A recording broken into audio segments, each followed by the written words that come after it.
और चलिए अब बात करेंगे मोदी सरकार के उस फैसले की जिसकी चर्चा काफी ज्यादा हो रही है। चर्चा ये हो रही है कि भारत के खिलाफ कोई साजिश रचेगा तो उसको बख्शा नहीं जाएगा। चर्चा ये हो रही है कि भारत की तरफ आंख उठाकर कोई देखेगा तो उसको भी बख्शा नहीं जाएगा। आपको बता दें कि भारत की तरफ से बड़ा फैसला किया गया और आपको ये भी जानकारी दे दें कि कनाडा के 6 राजनयिकों को निकाल दिया गया है और 19 अक्टूबर का अल्टीमेटम दिया गया है। 19 अक्टूबर तक वापस जाना होगा, भारत छोड़ना होगा। भारत ने कनाडा के 6 राजनयिकों को निकाला है। बड़ी खबर इस वक्त आपको बता रहे हैं। और इसके अलावा ये भी आपको बता दें कि भारत के हाई कमिश्नर जो कि इस वक्त वहां पर हैं कनाडा में, उनको भी वापस बुलाया गया है। और ये भी आपको बता रहे हैं इस वक्त की भारतीय विदेश मंत्रालय ने कहा है कि हमें कनाडाई सरकार पर भरोसा नहीं है और वो उन्हें सुरक्षा नहीं दे पाएगी, इसलिए अपने जो डिप्लोमैट्स हैं उनको भी वापस बुलाया। और भारत ने ट्रूडो को चरमपंथियों का समर्थक भी इस दौरान बताया है। कनाडा के झूठे आरोपों के बाद मोदी सरकार का एक बड़ा एक्शन देखने को मिल रहा है, क्योंकि भारत ने 6 कनाडाई डिप्लोमैट्स को 19 अक्टूबर तक भारत छोड़ने के लिए कहा है और कनाडा ने भी भारत के 6 डिप्लोमैट्स निकाल दिए। भारत ने कनाडा में अपने हाई कमिश्नर संजय कुमार वर्मा को भी वापस बुलाया। ये 3 तस्वीरें इस वक्त आपकी टीवी स्क्रीन पर। ट्रूडो ने देखिए एक बड़ा आरोप लगाया था, आतंकी निज्जर की हत्या हुई, भारत पर सवाल खड़े किए और उसके बाद से तनाव काफी ज्यादा बढ़ा। भारत का करारा पलटवार और एक्शन में मोदी सरकार लगातार देखने को मिल रही है।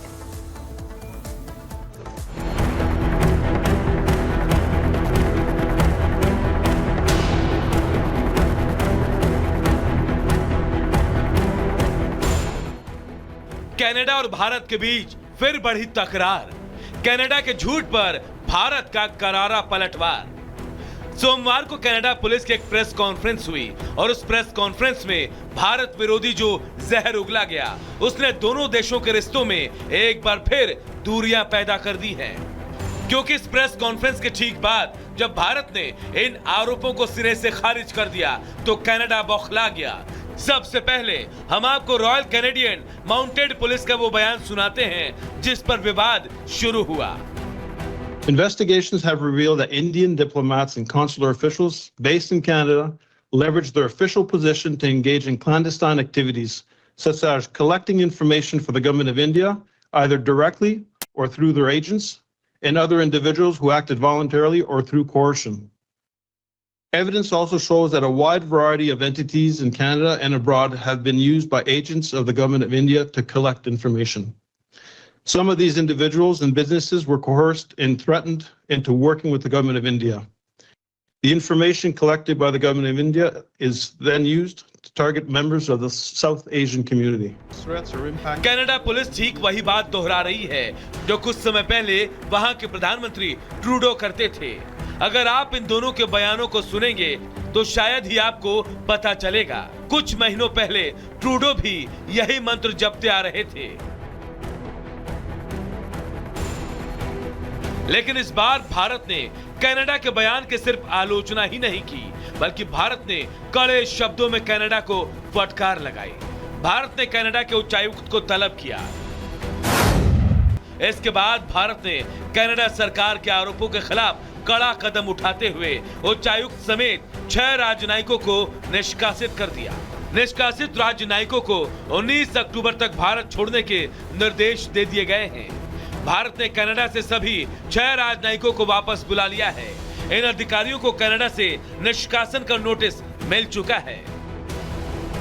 अब भारत से चौतरफा आलोचना का शिकार हुए प्रधानमंत्री ट्रूडो को अपने देश के विपक्ष का भी कोपभाजन बनना पड़ रहा है। कनाडा के विपक्ष ने ट्रूडो सरकार की कार्यशैली पर सवाल उठाते हुए उसे पूरी तरह से विफल बताया। 9 साल उदार सरकार हमारे लोगों को सुरक्षित रखने या राष्ट्रीय सुरक्षा और विदेशी हस्तक्षेप को गंभीरता से लेने में विफल रही। इस वजह से कनाडा इन गतिविधियों के लिए खेल का मैदान बन गया है। कनाडा के इस हवाई दावे की चर्चा दोबारा सोमवार को उठी और बात इतनी बढ़ी कि दोनों देशों को अपने राजनयिकों को वापस बुलाना पड़ा। बीते साल पीएम जस्टिन ट्रूडो ने भारत पर बिना सबूत के निज्जर की हत्या को लेकर कई आरोप लगाए थे।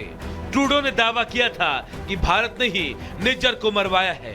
ट्रूडो के इस झूठ का पर्दाफाश तो बहुत पहले ही हो चुका था, जब भारत के लगातार सबूत मांगने पर भी कनाडा ने कोई सबूत पेश नहीं किया और अमेरिका का साथ मिलने के बाद तो उसके झूठ का गुब्बारा और फूल गया था। लेकिन जब सबूतों की बात आई तो इस गुब्बारे की हवा निकलते देर नहीं लगी। Bureau report, Republic Bharat.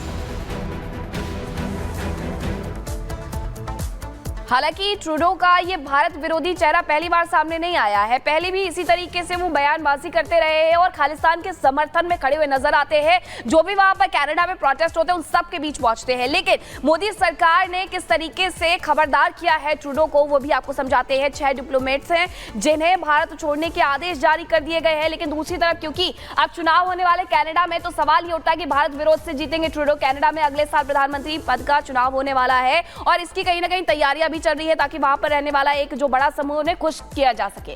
Canada में पीएम जस्टिन ट्रूडो के खिलाफ लहर देखने को मिल रही है और वो इन सब के बीच भारत विरोधी रुख अख्तियार कर रहे हैं। 2 चुनाव में ट्रूडो की लिबरल पार्टी हार चुकी है। अब तैयारी प्रधानमंत्री पद के चुनावों के लिए है। मॉन्ट्रियल और टोरंटो उपचुनाव में बुरी तरीके से उनकी हार हुई थी और इसी के साथ जस्टिन ट्रूडो का अप्रूवल रेटिंग जो है वो 31% से कम है। लोगों के बीच में बहुत ज्यादा पसंद नहीं किए जाते हैं वो। कनाडा में विपक्षी नेता पियरे पोइलेव लोकप्रिय हैं।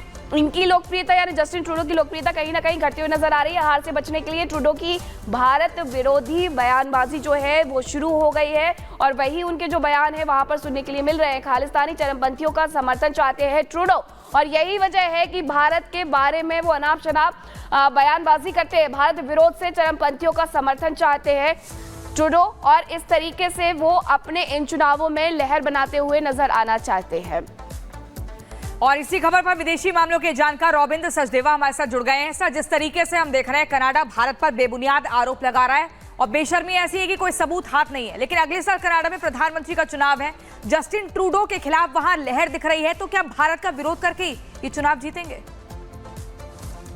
जी हाँ, डेफिनेटली। एक कारण और है, बहुत बड़ा कारण, अदर 50%। ट्रूडो एक चाइना स्कैंडल फेस कर रहे हैं बहुत बड़ा कनाडा के अंदर। 2019 में और 2021 में चाइना ने इंटरफेयर करा था इनकी इलेक्शंस में और करीब 11 एमपीज ट्रूडो की पार्टी के वाले